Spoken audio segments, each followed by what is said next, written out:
Ayan, kung meron tayong shape, may iba't ibang shape tayo. Merong pareha ba? Merong tatsulok? Merong square. Si SpongeBob, square yun. Okay na.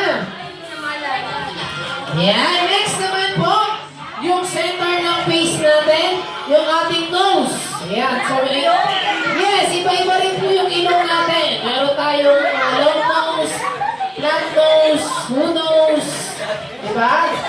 Kanya-kanyang style yan ng nose. Yan, okay. Next naman, ito yung every morning na sinusuklay natin or tayong curly hair, straight hair, long hair, short hair, black hair, diba?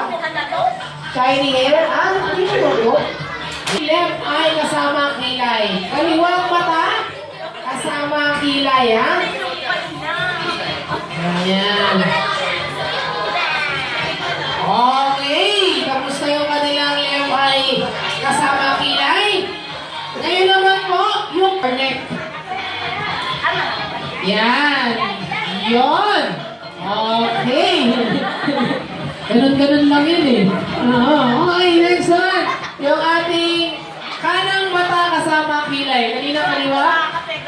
Ngayon naman? Baka hindi na ako makauwi nito. Kaya nga lang sabi ko, paano sila mananalo? Siyempre, palakpakan to guys. Okay? So, kung sino yung pinakamaraming palakpak, siya yung maraming kakilala.